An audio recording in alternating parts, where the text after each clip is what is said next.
everybody, it's Kim Wilson. I wanted to show you in today's Lunchtime Live some ways to color with the new Soft Pastels by Stampin' Up. We had pastels, if you remember, a long time ago. They were little square chalks, and now we've got this beautiful rainbow of the more pen-shaped chalks that are really cool and fun, and I'm going to show you 3 ways to use them today. Okay, we're starting out with my Quiet Meadow card here, and I'm going to use a high-tech tool here, my handy-dandy Q-tip, and I'm just going to grab some color right from the side of the chalk there and use that to color in the petals like so, and you can add as much as you like, and you can just give it a blow to get off any of the excess chalk, and just real simple to color in like that.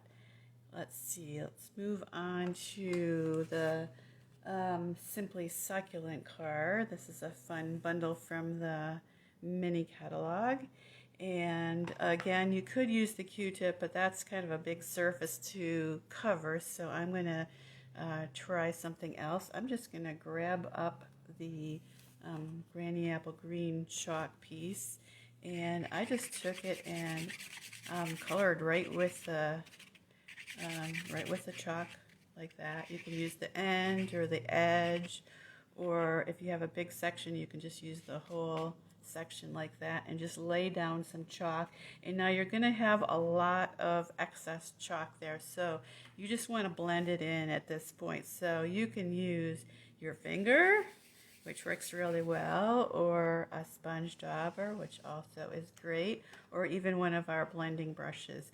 And now the thing I like about this method is you're going to get a nice halo around the outside too, if you like. So I like to blend it so I get that nice kind of halo around the edge. It gives it kind of just a muted, almost a watercolor look, but a little lighter.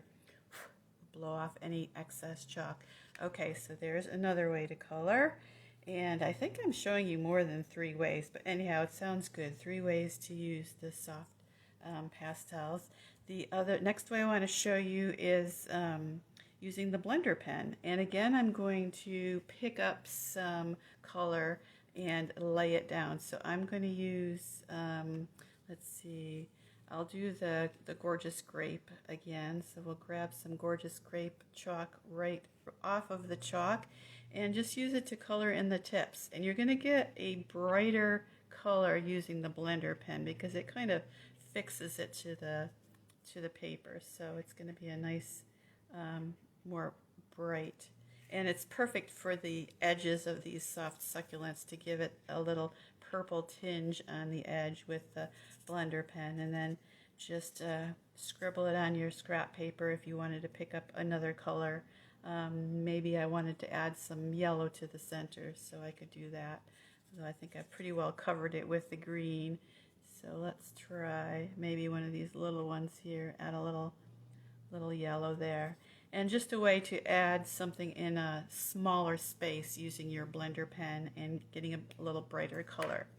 So there's one way. And then this is a favorite technique from way back when I was a beginning demonstrator and we had the pastel chalks. I'm going to use the Elegantly Said stamp set for this, and this is called Poppin' Pastels. So we're just laying down some Versamark ink, and then the pastels will just be picked up because the ink is so sticky. It's the same ink we use for embossing with the same sort of principle, but you don't need to do the heat setting with this.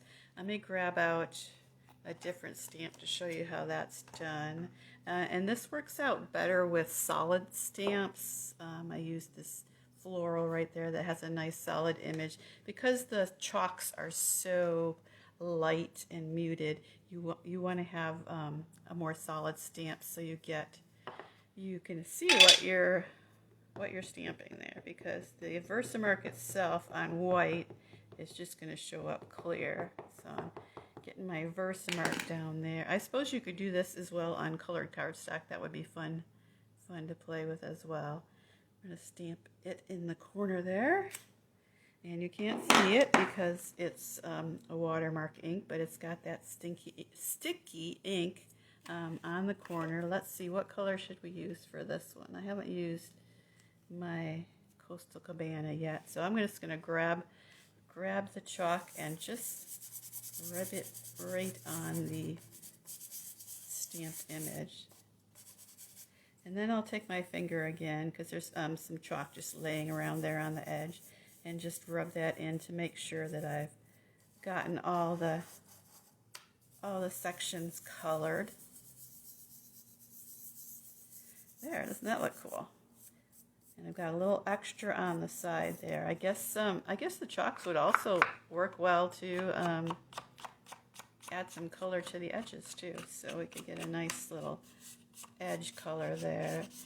And the chalk comes off really easily, so you can wash it right off. Or I could have used the sponge daub or two, or the blending brush.